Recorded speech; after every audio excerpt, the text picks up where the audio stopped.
Sir English classes आज फिर उपस्थित हुआ है एक नई पोएम के साथ। आज मैं आप लोगों को क्लास 9th की पहली poem the mountain and the squirrel को एक्सप्लेन करूंगा, जो कि यूपी बोर्ड के पाठ्यक्रम में दिया गया है।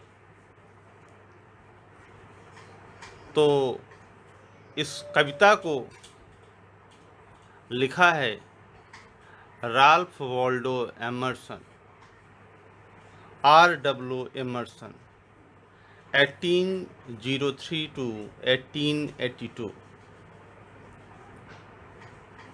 This is the title of the poem, The Mountain and the Squirrel. अर्थात पर्वत और गिलहरी। माउंटेन का अर्थ हुआ पर्वत और स्क्वायरल का अर्थ हुआ गिलहरी।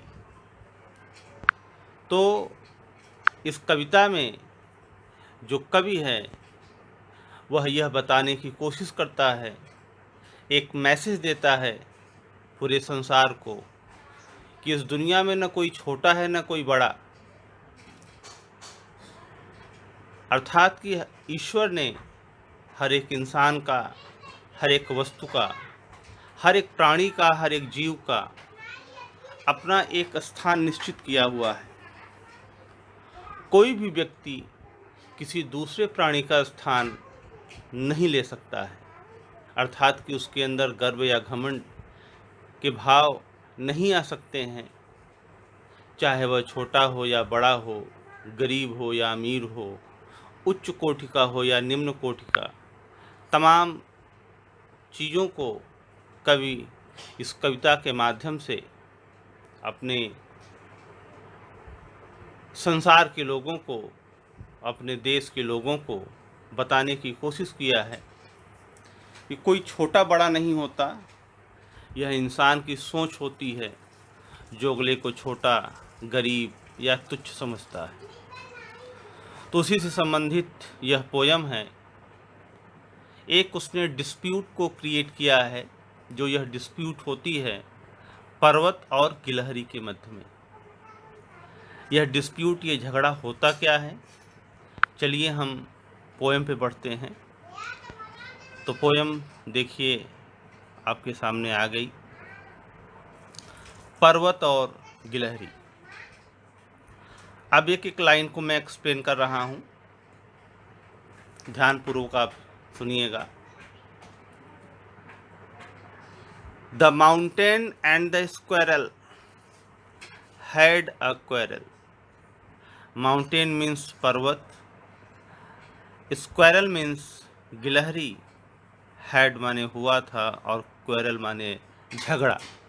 अर्थात कि एक बार पर्वत और गिलहरी के मध्य में एक झगड़ा हुआ, एक डिस्प्यूट क्रिएट हुआ, दोनों के मध्य में एक संवाद हुआ, एक झगड़ा हुआ। क्या हुआ, अगली पंक्तियां एक्सप्लेन कर रही हैं, कन्फर्म कर रही हैं कि and the former called the latter little prig. Former का मतलब हुआ पहले वाला, अर्थात पर्वत। कॉल्ड पुकारा, द लेटर अर्थात बाद वाले को। बाद वाला कौन है, द स्क्वायरल, गिलहरी को। क्या, लिटिल प्रिग, अर्थात कि एक तुच्छ प्राणी, एक घमंडी, एक आत्मसंतोषी। तो यहाँ पर जो पर्वत है वह गिलहरी को एक तुच्छ प्राणी, छोटा प्राणी, आत्मसंतोषी या घमंडी कह के पुकारा। अर्थात कि पर्वत के कहने का सेंस, पर्वत के कहने का भाव गिलहरी के प्रति यह था कि कहाँ पर्वत इतना विशालकाय, शक्तिशाली, पावरफुल, और कहाँ तुच्छ छोटी सी गिलहरी, वह उसके आगे क्या चल पाएगी या उसके आगे क्या टिक पाएगी। असीम शक्तियों का स्वामी पर्वत के सामने गिलहरी की क्या औकात। इस वजह से पर्वत ने मजाक लिया, कमेंट किया गिलहरी पर कि वह एक लिटिल प्रिग है, एक तुच्छ छोटा प्राणी है। तो and the former called the latter little prig, former का मतलब पहले वाला अर्थात पर्वत ने, कार्ड माने पुकारा, लेटर माने बाद वाले अर्थात गिलहरी को, क्या लिटिल प्रिग, एक तुच्छ प्राणी। तो इस बात को सुन करके गिलहरी को काफ़ी दुख हुआ, थोड़ा सा तकलीफ हुई। तो यहाँ पर बुल रिप्लाइड अर्थात गिलहरी ने उत्तर दिया। बुन का तात्पर्य यहाँ पर स्क्वेरल हुआ अर्थात गिलहरी, रिप्लाइड का अर्थ हुआ उत्तर दिया। तो तब गिलहरी ने उत्तर दिया क्या, you are doubtless very big, कि निसंदेह तुम बहुत बड़े हो। डाउटलेस का मतलब हुआ निसंदेह, बिना किसी संदेह के तुम बहुत बड़े हो। गिलहरी ने पर्वत को अप्रिशिएट किया कि सचमुच में तुम बहुत बड़े हो, अथाह शक्तिशाली हो, शक्ति के स्वामी हो। लेकिन जरा मेरी भी बात सुन लो, मैं क्या कहना चाहती हूँ। But all sorts of things and weather must be taken in together to make up a year and a spare. गिलहरी कहती है कि परंतु सभी प्रकार की चीज़ों और सभी ऋतुओं और मौसमों, सभी प्रकार की वस्तुओं और सभी प्रकार के ऋतुओं और मौसमों को एक साथ रखकर एक साल और एक संसार का निर्माण होता है। बहुत ही अच्छी बात यहाँ पे गिलहरी ने कहा कि बट आल, आल का मतलब संपूर्ण, शॉर्ट्स का मतलब हुआ प्रकार का, थिंग्स माने वस्तुएं, एंड मीन्स और, वेदर का मतलब हुआ मौसम। Must be taken in together, must माने चाहिए, बी अर्थात होना, टेकन माने लिया गया है, इन टुगेदर का मतलब हुआ साथ, एक साथ, अर्थात कि सभी प्रकार की चीज़ों, अच्छा अर्थात कि पूरे पृथ्वी पर, पूरे संसार में जितनी भी चीज़ें हैं उन सभी को एक साथ यदि रखा जाए तो एक संसार का निर्माण होता है। और सभी ऋतुओं को, जितने भी ऋतु हैं, जो भी मौसम हैं, सभी मौसम को एक साथ रखा जाए तो एक साल का निर्माण होता है। सभी मौसमों से, सभी ऋतुओं से मिलकर के एक साल का निर्माण होता है। वेदर का तात्पर्य यहाँ पे मौसम या ऋतु से हुआ। और सभी प्रकार के वस्तुओं को रख दिया जाए एक साथ तो उससे संपूर्ण संसार का निर्माण होता है। छोटे छोटे वस्तुओं को रखा जाए तो छोटे छोटे वस्तुओं से मिलकर के यह हमारा पृथ्वी या हमारा संसार का निर्माण हुआ है। और सभी मौसम को मिला दिया जाए, चाहे गर्मी हो या सर्दी हो या बरसात हो, शरद, शिशिर, हेमंत, वसंत, वर्षा, ग्रीष्म, सभी मौसमों को मिला दिया जाए तो एक साल का निर्माण होता है। तो यहाँ पर गिलहरी का कहने का तात्पर्य हुआ कि but all sorts of things and weather must be taken in together, कि परंतु सभी प्रकार की चीज़ों और मौसमों को एक साथ रखकर, टुगेदर का मतलब एक साथ रखकर, एक साल और एक संसार का निर्माण होता है। स्पेयर का मतलब क्या हुआ, संसार, एक साल और संसार का निर्माण होता है। फिर आगे वो कहती है कि and I think it no disgrace to occupy my place. अब यहाँ पे गिलहरी कहती है, ऑक्यूपाई का मतलब हुआ ग्रहण करना, माई प्लेस का मतलब मेरा स्थान, डिसग्रेस का मतलब हुआ कलंक या अपमान। तो यहाँ पे डिस्कस का अर्थ क्या हुआ? कलंक या अपमान। ऑक्यूपाई का मतलब हुआ ग्रहण करना। तो यहाँ पे गिलहरी कहती है कि मैं इसे कोई कलंक या अपमान नहीं समझती हूँ, अर्थात कि मैं अपने स्वरूप को ग्रहण करने में किसी भी प्रकार का कलंक या अपमान नहीं समझती हूँ या नहीं मानती हूँ। अर्थात गिलहरी कहने का मतलब कि टू ऑक्यूपाई माई प्लेस, अर्थात कि मैं अपने स्वरूप को, अर्थात कि इस छोटे स्वरूप को, इस जो मैं गिलहरी हूँ, जो छोटा सा मेरा स्वरूप है, इस छोटे से स्वरूप को ग्रहण करके मैं किसी भी प्रकार का अपने मन में अपमान नहीं समझती हूँ या अपमान इसको नहीं मानती हूँ, कोई कलंक नहीं मानती हूँ, बल्कि मैं खुश हूँ, प्रसन्न हूँ अपने इस छोटे से स्वरूप को पा करके, जो कि ईश्वर ने जो भी मुझे स्वरूप दिया है, जो भी आकार मुझे दिया है, जो भी ऊर्जा मुझे ईश्वर ने दिया हुआ है, उससे मैं बहुत ही खुश और प्रसन्न हूँ। मैं किसी भी प्रकार का इसे कलंक या अपमान नहीं समझती हूँ। तो यहाँ पर गिलहरी कहने का मतलब कि and I think it no disgrace to occupy my place, कि और मैं अपने इस छोटे से स्वरूप को ग्रहण करके किसी भी प्रकार का अपमान नहीं समझती हूँ। फिर आगे गिलहरी कहती है कि if I am not so large as you, कि यदि मैं इतनी विशालकाय नहीं हूँ जितना कि तुम। लार्ज का मतलब क्या हुआ? बड़ा, विशालकाय। तो यदि मैं इतनी विशालकाय नहीं हूँ जितना कि तुम, सो और एस का अर्थ हुआ इतना या जितना। तो यदि मैं इतनी विशालकाय या बड़ी नहीं हूँ जितना कि तुम, you are not so small as I, कि तुम भी उतने छोटे नहीं हो जितना कि मैं। अब यहाँ पर गिलहरी जो है पर्वत पर कमेंट कसती है, पर्वत को समझाती है कि यदि मैं इतनी बड़ी नहीं, इतनी छोटी नहीं हूँ जितना कि तुम,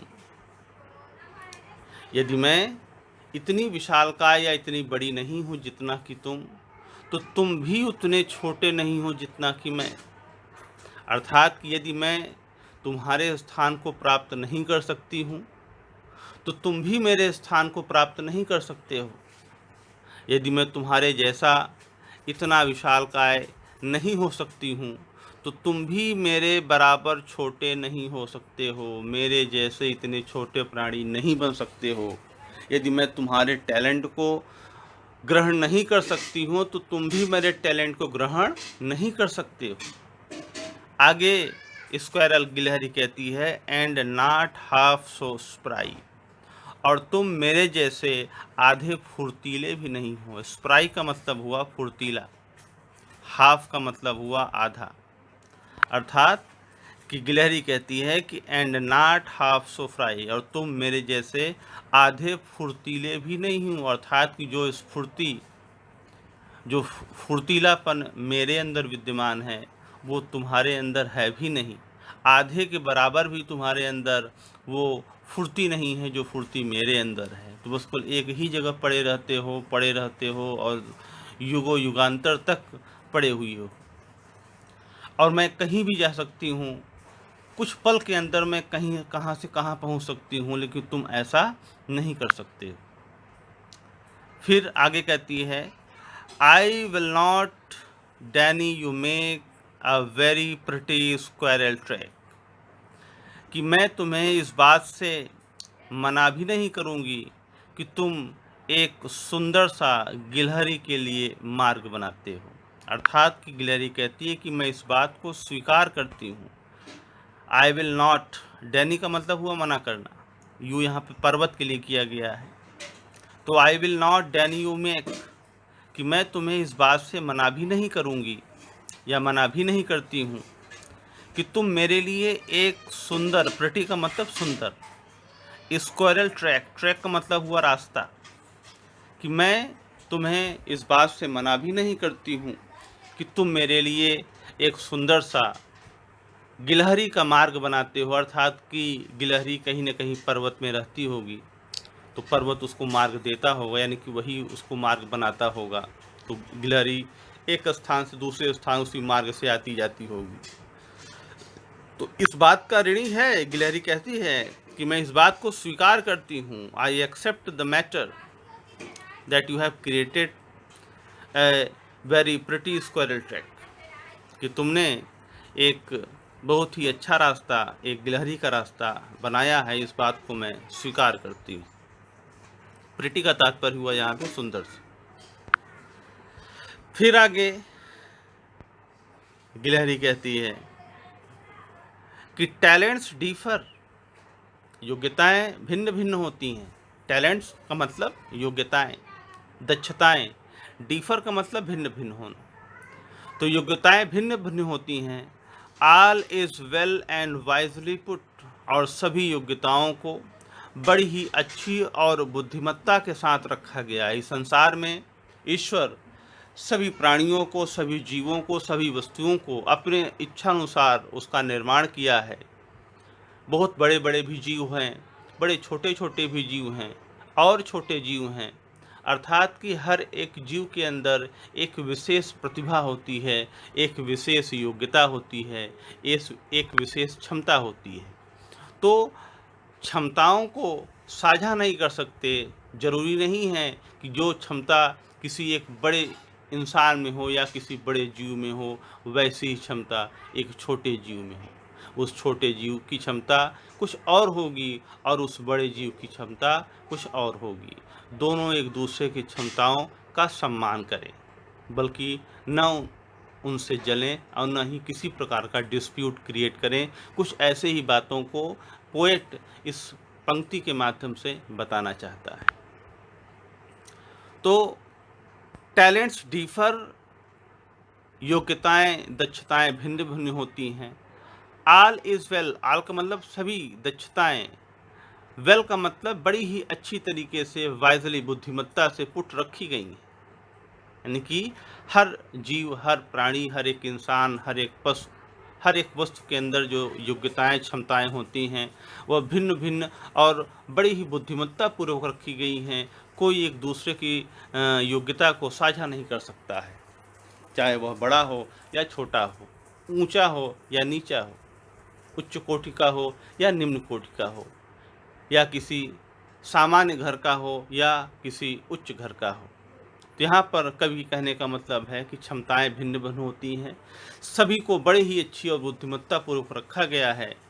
लास्ट में गिलहरी कहती है, if I can't carry forest on my back neither can you crack a nut, अर्थात कि यदि मैं अपने पीठ पर पर्वत नहीं उगा सकती हूँ तो तुम भी एक अखरोट को नहीं तोड़ सकते हो।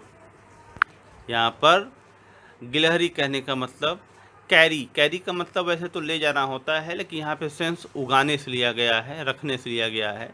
फॉरेस्ट माने जंगल हुआ, और बैक का मतलब हुआ पीठ। माई बैक का मतलब अपनी पीठ पर, अर्थात गिलहरी अपने पीठ के लिए कह रही है। तो गिलहरी कह रही है, if I can not carry forest on my back, कि यदि मैं अपने पीठ पर पर्वत नहीं उगा सकती हूँ तो तुम भी एक अखरोट को तोड़ नहीं सकते हो। अर्थात कि एक अखरोट बहुत ही कड़ा होता है, फल होता है, बहुत कड़ा होता है। क्रैक का मतलब होता है तोड़ना, झटका करके तोड़ देना। नीदर का मतलब ना तो गिलहरी भी चैलेंज देती है और पर्वत की आँखों को खोलती है कि यदि मैं अपने पीठ पर पर्वत उगा नहीं सकती हूँ तो तुम भी एक अखरोट को तोड़ नहीं सकते हो। यदि तुम एक अखरोट को तोड़ के दिखा दो तो मैं जानूं। तो यहाँ पर बड़ी ही अच्छे ढंग से तर्कपूर्ण उत्तर दे करके गिलहरी पर्वत को बताती है कि तुमको इस तरीके से घमंड नहीं करना चाहिए या किसी छोटे प्राणी का मजाक नहीं लेना चाहिए, क्योंकि सबकी योग्यताएं, सबकी क्षमताएं भिन्न भिन्न होती हैं। ईश्वर ने सभी प्राणी को किसी न किसी प्रकार का गुण दिया है और वह उस गुण में खुश और प्रसन्न है। तो फिर से देख लीजिए, if I can not carry forest on my back neither can you crack a nut, कि यदि मैं अपनी पीठ पर जंगल नहीं उगा सकती हूँ धारण नहीं कर सकती हूँ, वन को धारण नहीं कर सकती हूँ, जंगल नहीं उगा सकती हूँ, तो तुम भी एक अखरोट को तोड़ नहीं सकते हो। By Ralph Waldo Emerson. तो यहीं पर आपकी यह पोयम समाप्त होती है और जल्दी ही हम आपसे मिलते हैं अगली पोयम के साथ। अभी तक आप लोग यदि हमारे चैनल को सब्सक्राइब न किए हों तो शीघ्र इसे सब्सक्राइब कर लें। Thank you.